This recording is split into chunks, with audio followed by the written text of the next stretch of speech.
Hello बच्चों, कैसे हैं आप लोग।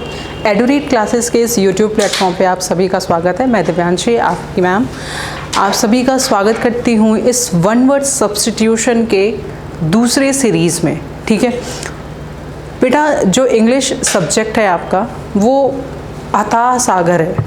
मतलब अगर आप वोकैबलरी पढ़ रहे हो, वोकैबलरी में आप वन वर्ड सब्स्टिट्यूशन पढ़ रहे हो, सिनोनिम्स एंटोनिम्स पढ़ रहे हो, आप कुछ भी पढ़ रहे हो, आप एरर डिटेक्शन लगा रहे हो, आप ये चीज़ नहीं कंसीडर कर सकते, आप ये चीज़ एक बार में पता नहीं कर सकते कि हाँ भाई क्वेश्चन जो हम पढ़ा रहे हैं वहीं से आएगा या हम जो वन वर्ड सब्स्टिट्यूशन पढ़ा रहे हैं वहीं से आएगा।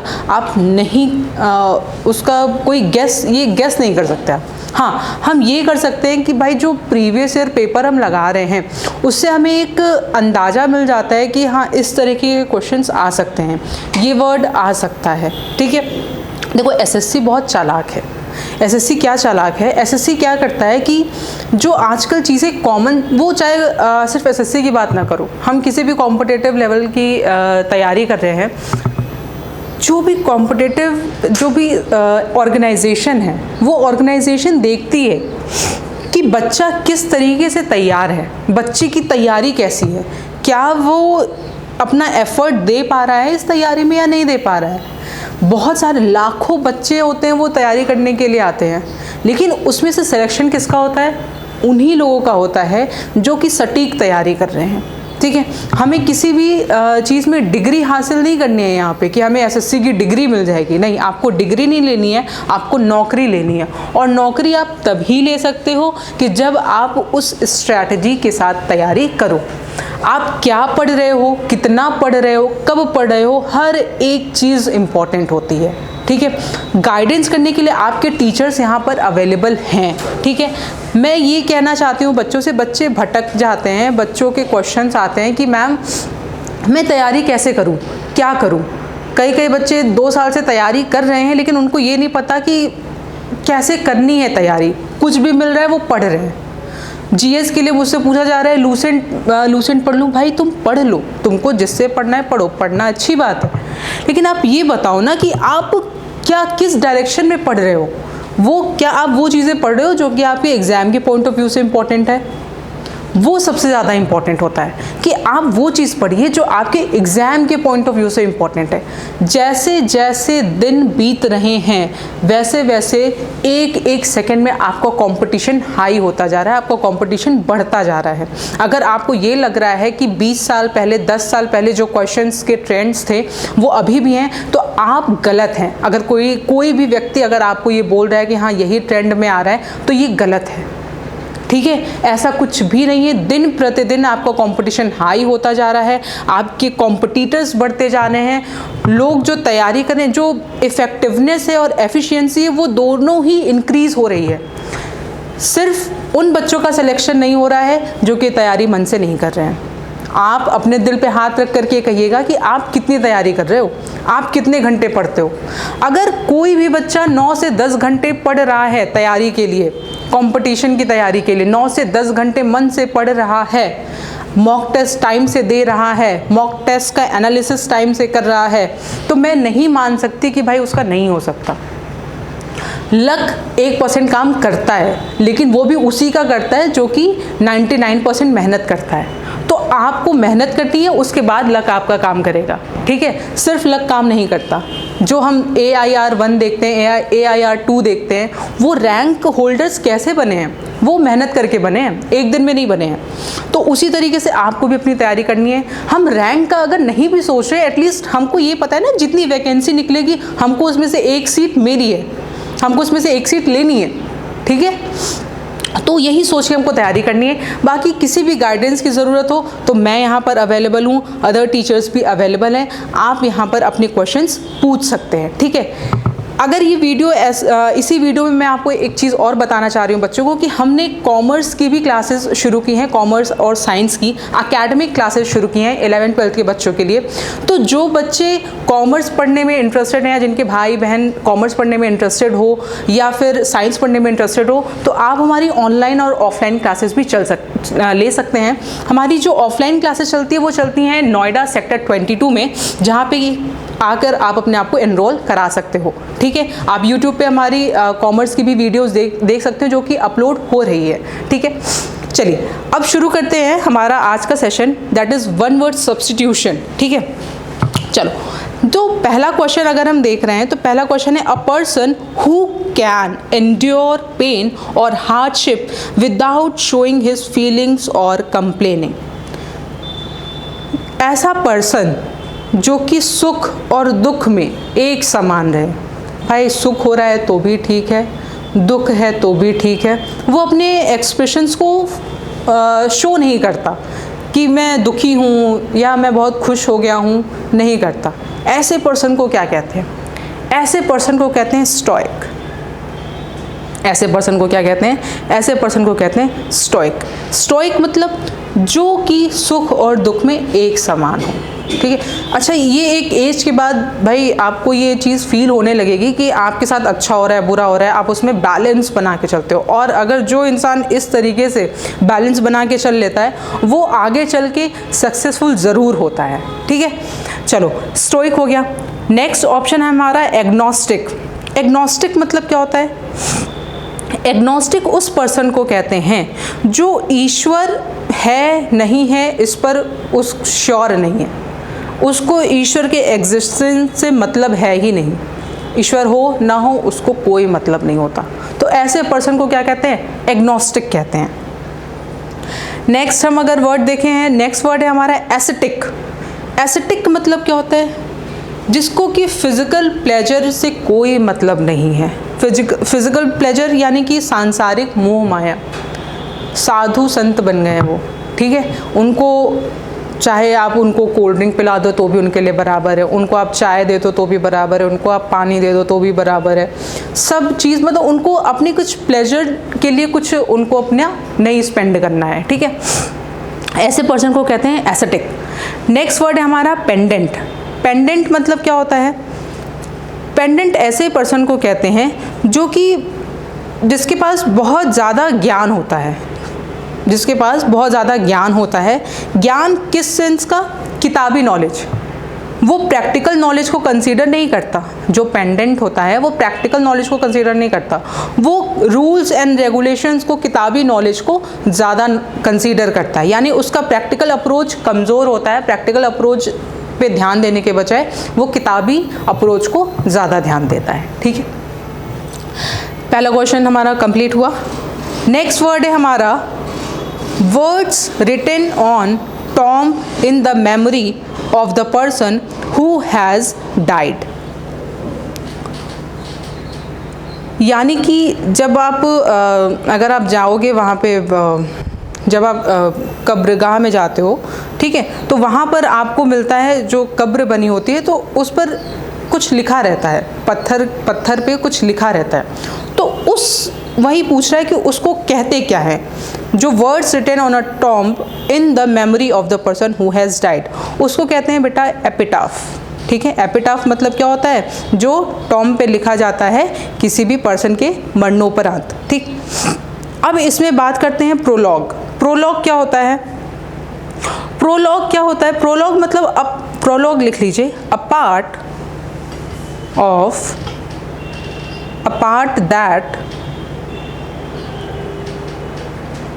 that comes at the beginning of a play, of a play। देखो इसका मतलब क्या होता है? जब आप कोई नाटक वगैरह अगर आप देखने जाएंगे ना, तो उसके पहले एक प्रोलॉग आता है। प्रोलॉग में क्या होता है? वो एक पार्ट होता है किसका? जिसमें आपको बताया जाता है कि इस नाटक में क्या क्या होने वाला है, ये जो नाटक है वो किससे रिलेटेड है, उसमें कितने तरीके के कैरेक्टर्स हैं। तो वो सारी चीज़ें जिसमें बताई जाती हैं उसको कहते हैं प्रोलॉग, ठीक है। नेक्स्ट वर्ड है हमारा स्टेला। स्टेला मतलब क्या होता है? स्टेला मतलब होता है जैसे कि किसी स्मारक पर, जैसे अगर आप अशोक स्तंभ देखिए, अशोक स्तंभ पे बहुत सारी चीज़ें लिखी हुई हैं, ठीक है। अब किसी स्मारक पर जो चीज़ लिखी जाए, ठीक है, किसी के याद में, किसी के लिए, तो उसको कहते हैं स्टेला। ठीक है, किसी इमारत पर लिखी हुई चीज़ों को कहते हैं स्टेला। ठीक है, नेक्स्ट है एपिलॉग। एपिलॉग इसका प्रोलॉग का एंटोनिम्स हो गया, यानी कि ये जो किसी भी नाटक या प्ले के स्टार्टिंग में बोला जाता है, और एपिलॉग क्या होता है, जो कि पोस्ट स्क्रिप्ट होता है, यानी कि किसी नाटक के ख़त्म होने के बाद जो चीज़ें बोली जाती हैं उनको कहते हैं एपिलॉग। ठीक है, नाटक के अंत में बोलने वाला भाग, इसको आप एपिलॉग कह सकते हैं। ठीक, नेक्स्ट क्वेश्चन है हमारा, a person who held a job और office before the current holder. ऐसा पर्सन जो पहले रहता था कोई जॉब या किसी पोजीशन पर करंट समय में जो अभी है उसके पहले, यानी जो पहले, प्री मतलब क्या होता है, प्री मतलब यहाँ पर होता है पहले। प्री मतलब क्या होता है, पहले। प्री डिटर्मिनेशन यानी पहले से सोचा हुआ, पहले से डिसाइड किया हुआ। तो प्रीडिसेसर मतलब होता है वह पर्सन जो अभी के करंट पर्सन को प्रोसीड किया हो, यानी उसके पहले रहा हो। अब इसमें और भी ऑप्शंस हैं। ऑप्शन क्या है, पहला ऑप्शन है सक्सेसर। सक्सेसर क्या होता है, ये डी ऑप्शन का ऑपोजिट है, ऑप्शन ए। सक्सेसर मतलब क्या होता है, जो इसके बाद जो आएगा, यानी अ person who held a job, यानी जो अभी हेल्ड किया है, किसके कब हेल्ड किया है, इसके बाद, प्रीडिसेसर के बाद जो आता है उसको कहते हैं सक्सेसर। यानी इसको हम कह सकते हैं someone comes after another person, someone comes after another person। ठीक है, नेक्स्ट है डिसेंडेंट। डिसेंडेंट मतलब भी होता है सक्सेसर। ठीक है, ये इसका सिनोनिम्स हो गया, इसके क्या हो गया, सक्सेसर का सिनोनिम डिसेंडेंट। एंसेस्टर, एंसेस्टर मतलब होता है पूर्वज। एंसेस्टर मतलब पूर्वज। चलो नेक्स्ट क्वेश्चन पे आते हैं। नेक्स्ट क्वेश्चन है हमारा, one who plans the steps and moves in a dance. ये तो सबको पता होगा, यानी कि जो डांस के स्टेप्स बताता हो, ठीक है, उसको क्या कहते हैं, उसको कहते हैं कोरियोग्राफर। जो डांस के स्टेप्स और मूव्स बताता है उसको कहते हैं कोरियोग्राफर। ओके, तो भाई कंपोजर किसको कहते हैं, कंपोजर होता है हु राइट्स द म्यूजिक। ठीक है, जो गाने लिखता है उसको कहते हैं कंपोजर। प्रोड्यूसर जो फाइनेंशियल अरेंजमेंट्स करता है, प्रोड्यूसर का काम क्या होता है, प्रोड्यूसर का काम होता है किसी भी फिल्म को फाइनेंस करना, वो काम होता है प्रोड्यूसर का। या अगर उस फिल्म को बनाने में किसी भी तरीके की हेल्प चाहिए तो वो प्रोड्यूसर करता है। ठीक है, डायरेक्टर जो कि डायरेक्टर का मतलब होता है जो निर्देश देता हो। ठीक है, अब वो डायरेक्टर किसी कंपनी में भी हो सकता है, और मूवी का भी डायरेक्टर होता है। मूवी का डायरेक्टर क्या कहते हैं, भाई पिक्चर कैसे कैसे करनी है, वो डायरेक्टर का काम होता है। नेक्स्ट क्वेश्चन है हमारा, a solution for all difficulties और डिजीज। हर समस्या या हर रोग का समाधान, उसको क्या कहते हैं, उसको कहते हैं पेनिशिया। ठीक है, पेनिशिया को हम रामबाण भी कह सकते हैं, रामबाण इलाज।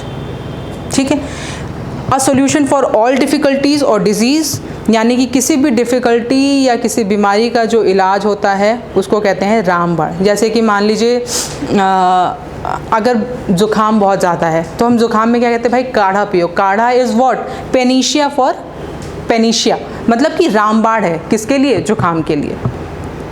नेक्स्ट है मेडिकेशन। मेडिकेशन का मतलब होता है जो प्रोसेस होता है मेडिसिन का। जब जैसे अगर आप बीमार हो, आपको बुखार है, तो आपको 2-3 दिन का रेस्ट दिया गया, तो क्या कहा जाता है कि ही इज़ ऑन मेडिकेशन, यानी वो अभी इम्प्रूव होने की अवस्था में है, अभी उनकी दवा चल रही है। रेमेडी मतलब भी सेम ही होता है, मेडिकेशन और रेमेडी यानी इलाज। ट्रीटमेंट भी सेम ही होता है, यानी ये तीनों मेडिकेशन, रेमेडी और ट्रीटमेंट, ये तीनों क्या कर सकते हैं, ये इन एक दूसरे के सिनोनिम्स हैं।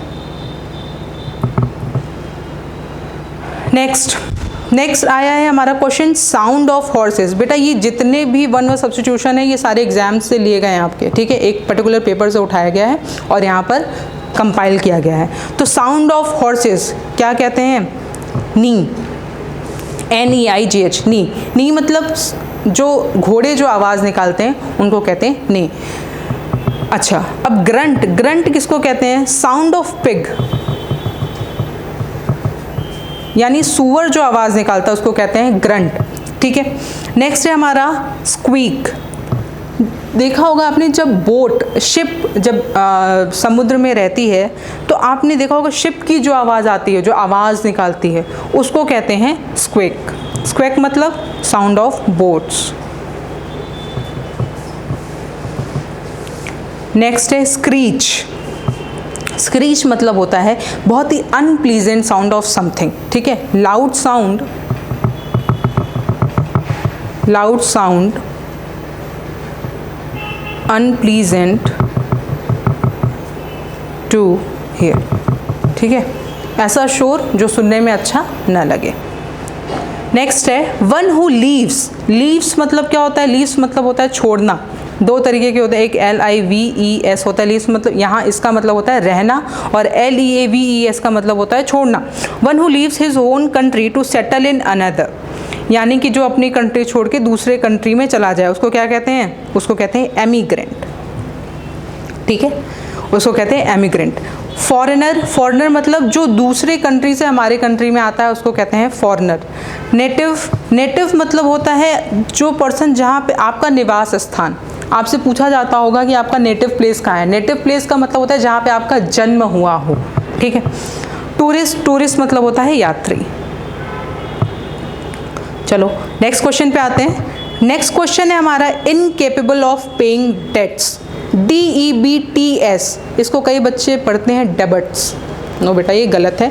इसका जो प्रोनाउंसिएशन होता है वो होता है डेट्स। ठीक है, डेट्स मतलब क्या होता है? उधार। इनकेपेबल ऑफ पेइंग डेट्स, ऐसा कौन सा पर्सन है जो कि अपना उधार न चुका पाए, उसको क्या कहते हैं? उसको कहते हैं इंसॉल्वेंट। ठीक है, उसको क्या कहते हैं? इंसॉल्वेंट।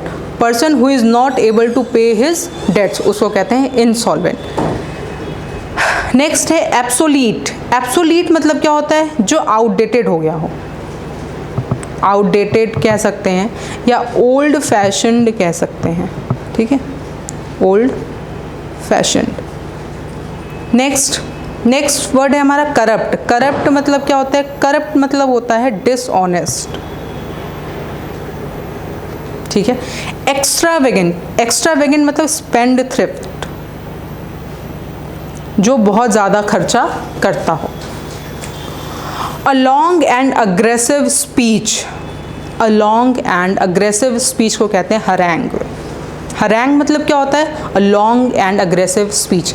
जब हिटलर अपनी स्पीच देता था ना, तो उसकी स्पीच से लोग बहुत ज़्यादा मोहित हो जाते थे। हिटलर की कोई पर्सनैलिटी नहीं थी, लेकिन उसके बात करने का जो तरीका होता था, उसकी स्पीच करने का जो तरीका होता था, उससे लोग अट्रैक्ट होकर के उसके इतने सारे फॉलोवर्स बने थे। तो आपकी बात करने में कितनी आपके बात करने में कितनी क्षमता है, वो आपकी पर्सनैलिटी को शो करती है। ठीक, फिर हमारा प्रोलॉग आ गया। प्रोलॉग यानी कि किसी भी चीज़ का जब हम इंट्रोडक्शन देते हैं, ये हमने ऊपर डिस्कस किया था, तो उसको कहते हैं प्रोलॉग। इलोक्वेंस। इलोक्वेंस मतलब होता है फ्लुएंसी, किसी भी चीज़ की फ्लुएंसी। इलोक्वेंट स्पीच मतलब होता है जो फ्लुएंटली कोई स्पीच दी जाए, तो इलोक्वेंस मतलब होता है, इलोक्वेंस मतलब फ्लुएंसी। नेक्स्ट है डिस्कशन। डिस्कशन मतलब होता है जो हम आपस में करते हैं। नेक्स्ट वर्ड है हमारा, next one word substitution, that which can not be satisfied, जिसको कि कभी भी सेटिस्फाई किया ही नहीं जा सकता। आप कुछ भी कर लो, वो कभी सेटिस्फाई नहीं होगा। ठीक है, इसमें क्या क्या ऑप्शन है? इसका ऑप्शन होगा इनसैटिएबल, जो कि जिसको कि कभी भी सेटिस्फाई नहीं किया जा सकता, उसको कहते हैं इनसैटिएबल। अदर इसमें ऑप्शंस भी हैं। पहला ऑप्शन है हमारा इंसेन। इंसेन मतलब होता है क्रेजी। ठीक है, या मेंटल इल भी इसको कह सकते हैं। इनएप्ट। इनएप्ट मतलब होता है अनसूटेबल, जो हमारे अकॉर्डिंग ना हो। ठीक है, जिसको अपने अकॉर्डिंग ना किया जा सके। इंजीनियस मतलब होता है, इंजीनियस मतलब होता है नेव या इनोसेंट। ठीक है, जो बहुत ही इनोसेंट हो, बहुत ही नेव हो। क्लियर? आई होप ये सारे वर्ड्स आपको क्लियर हुए होंगे। मेरी तरफ से ये काम कंप्लीट हुआ है वन वर्ड सब्स्टिट्यूशन का, यानी कि हमने आज फिर से 40 वन वर्ड सब्स्टिट्यूशन कंप्लीट किए हैं। अब आपका काम है इसको याद करना। अगर आपको इसको याद करने में कोई भी प्रॉब्लम आ रही है तो आप इसको मुझसे कमेंट बॉक्स में पूछ सकते हैं। आपको अगर आप हमारी ऑफलाइन क्लासेस भी ज्वाइन करना चाहते हैं तो हमारी ऑफलाइन क्लासेस नोएडा सेक्टर 22 में रन हो रही हैं। आप SSC और बैंक के लिए हमारी क्लासेस ज्वाइन कर सकते हैं। Thank you, all the best.